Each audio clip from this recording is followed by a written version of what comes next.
இப்ப நம்ம இப்ப ஜூஸ் டீ சூப்ல வந்து நம்ம இப்ப ஜூஸ பத்தி பார்ப்போம். இப்ப ஜூஸ் எப்படி தயாரிக்கலாம், என்ன பண்ணலாம்னு ஏற்கனவே இப்ப சொன்னோம் இல்லைங்களா? இப்ப நம்ம வந்து இப்ப இந்த மழை நாள் இப்ப ஸ்டார்ட் ஆகுது. இப்ப மழை நாளுக்கு என்னென்ன செய்யலாம் இப்ப சொன்னீங்க இல்லையா? தூதுவளை, துளசி, கற்பூரவல்லி, அப்புறம் வந்து பாத்தீங்கன்னா ஆடாத்தொடா, இதெல்லாம் வந்து நம்ம உபயோகப்படுத்தலாம். ஆனா உபயோகப்படுத்துறோமா அப்படின்னு கேட்டீங்கன்னா யாரும் உபயோகப்படுத்துறது இல்லை. சரிங்களா?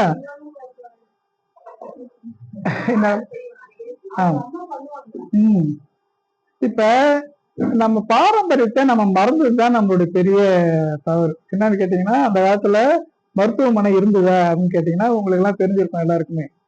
20 கிலோமீட்டருக்கு ஒரு டவுன்ல தான் ஒரு ஹாஸ்பிட்டல் இருக்கும் இல்லைங்களா? 20 கிலோமீட்டருக்குள்ள இங்க ஹாஸ்பிட்டல் இருக்காது. அப்படின்னா கூட ஏதாவது ஒரு பிஎஸ்சி மாதிரியான ஹாஸ்பிட்டல் இருக்கும், ஒரு சின்ன சின்ன மருத்துவமனை அப்படிதான் இருக்கும். ஏன்னா நர்ஸுங்க யாராவது இருப்பாங்க. இப்ப ஒரு கிலோமீட்டருக்கு 5 மருத்துவமனை இருக்கு இல்லைங்களா? அப்ப நம்ம ஆரோக்கியத்தை நம்ம கெடுத்துக்க விரும்புறதுனால மருத்துவம் ஒரு வியாபாரம் ஆகி போச்சு. நிறைய மருத்துவர்கள் உருவாயிட்டாங்க. நம்ம சம்பாதிக்கிற காசு 25% 30% நம்ம ஹாஸ்பிட்டலுக்கு செலவு பண்ணோம். உண்மையா? இப்ப என்ன சொல்லியிருக்காங்க, நம்ம முன்னோர்கள் என்ன சொல்லியிருக்காங்க? நீங்க என்ன என்னுடைய யூடியூப் சேனல் எத்தனை பேர் பாக்குறீங்க?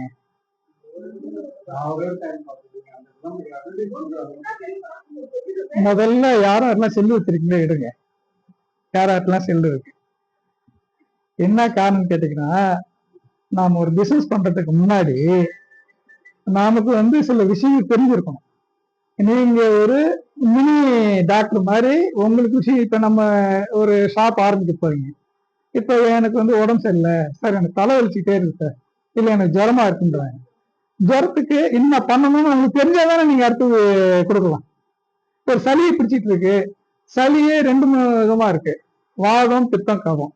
வாதத்தால சளி வரும், பித்தத்தால சளி வரும், கபத்தால சளி வரும். இப்ப வெயில் நாள்ல வர சளி வேற, மழை நாள்ல இருக்க சளி வேற. வெயில் நாள்ல வர சளிக்கு நீங்க என்ன பண்ணணும், மழை நாள்ல இருக்க சளி, இதெல்லாம் பெரிய சப்ஜெக்ட். சரிங்களா? இப்ப இதை பத்தி ஓரளவுக்கு உங்களுக்கு தெரியணுமா இல்லையா? இல்லையா? இப்ப ஒண்ணுமே தெரியாம ஒரு சளி பிடிச்சிருந்தா எல்லாருக்குமே தூதுவளை, எல்லாருக்குமே துளசி, எல்லாருக்குமே ஆடத்தோட கொடுத்த ஒத்துக்குமான்னு கேட்டீங்கன்னா ஒத்துக்காது.